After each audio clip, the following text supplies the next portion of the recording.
Oh my god, I finally done it. It took me freaking a week before I could complete this last board. It's a pain in the fucking ass. And today I will tell you guys how I did it. This is a new soul wager. It's a new pack of Brown Dust 2. And this level was just a pain. I'm gonna go through all the steps, how I did it, so that you guys have a little bit more clarity and understanding how you can do it yourself. Okay, let's go. Okay, so before I go to all the heroes that I used, I will first go to the view formation of every stage. Just to, if you don't have the heroes, the same heroes that I have, you can find alternatives or maybe other plans to finish each level. The first stage, very easy.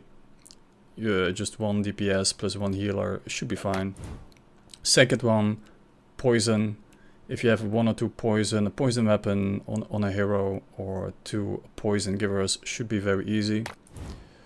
Stage 3, here you do need a lot of DPS, so use any hero that does +1 damage per hit or buffs the attack of other units. This is not an easy stage by all means. Stage 4. You have to have a lot of DPS, because otherwise these 4 will poison you to death, and you will 100% die. So you have to ramp up your DPS. Stage 5, pretty easy. I'm not sure why this is never a problem. If you can do 4, 5 should be easy. 6, also quite easy. It has 2 units that remove some of your buffs. 1 unit to remove 3 buffs per 3 seconds or something like that. And then some DPS, not too difficult in any way. 7 is also quite easy. It just removes all the debuffs. So do not attack this stage with a lot of debuffers. 8 is a little bit tricky, because you do need to add some resilience, something to survive, some shield units, or that reduce the damage, or blade, or something like that. I will go over some of the key units that I used. Stage 9. Yeah, for the rest of the stages, it was pretty okay. This was also nothing too special. I think the survivability is a little bit, you have to pay attention, a little bit more attention to that. Yeah, that's it. Stage 11, also not a big problem, although this one does more, I believe, more attack speed damage if you have a lot of buffs. So try to keep your buffs to a minimum. And 12, I believe it gives you a non-attack debuff.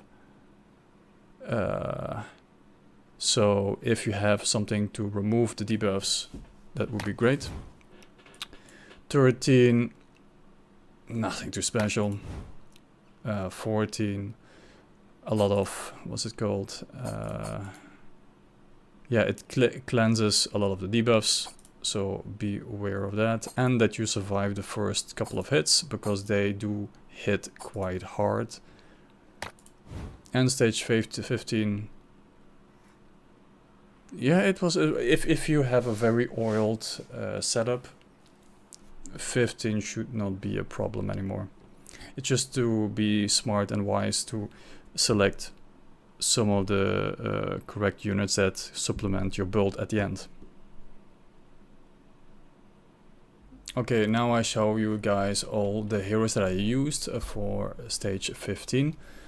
If you look at the top, I basically started in the right top corner-ish, where you see one hero that I used was a Beatrice. I think personally Beatrice is the MVP. If you find her and you get her, and she comes quite often, I would highly recommend picking her. After that, there were two, you can see two Samai that are under her, and one healer, what was her name, Julie. Those three are core, and then under that you see the Tetris piece of, what's her name, Leatrice. Leatrice and Beatrice, those two DPS dealers, and there are only those two DPS dealers, by the way. The rest is all support to amplify the damage from those two DPS dealers. So that is a way how you can build your team. It's very crucial to keep your DPS high enough. So take a screenshot, and I will now go to some of the heroes that helped me quite a bit. Okay, and now I will go to several of the heroes that really helped me, and I will just go a little bit into detail. So like I said before, Beatrice is the MVP by far. You can definitely, I highly recommend her. Then you have one healer that I previously mentioned, Julie, and one Leatrice.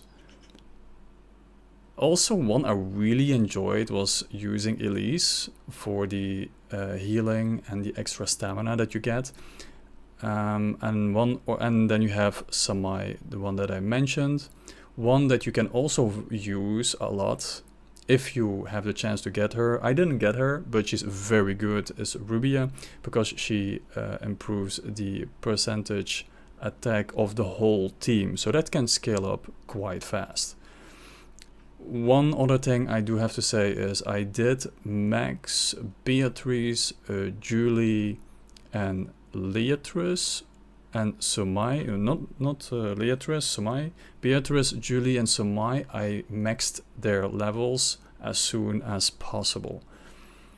That was, for the rest of the cast, you don't really need to max any. Maybe one or so, but it is not really needed.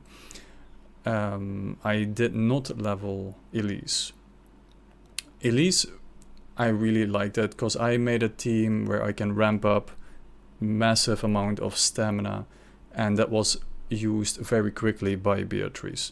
Some other units in the later game, stage 7, 8, 9, there are several legendary, you get a lot of legendaries and heroic and mythical ones, so don't worry about that. One of those that really helped me was Palette, because Palette, she removes the buffs of the enemy, so that's really good. Grenadier, she removes debuffs on your team. Rue, Red Riding Hood, she was really good because she gave me a lot of shield. Blade, I love Blade. She reduced the damage, and she did something else which I forget. Oh yeah, she gave counter attack, which is also really good, you know, to increase the DPS even further. And then you have Loon, and Loon was also really good. She was basically just to pump up the DPS because she adds extra damage per DPS or something like that. And to finish this video, I will show you guys from stage 13, 14 in the orders where I got certain heroes, so that it can give you maybe a little bit of insight in the order when I finished them. Let's see.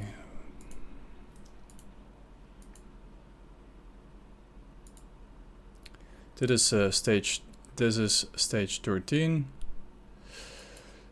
Then stage 14. And then stage 15. So that was the ending of this video. Like and subscribe. Let me know if you like this type of video tutorial for the games that I play. And I will see you guys next time. Cheers. I don't... that is so annoying. So, that was it. So that was it for the end of this video. Like and subscribe.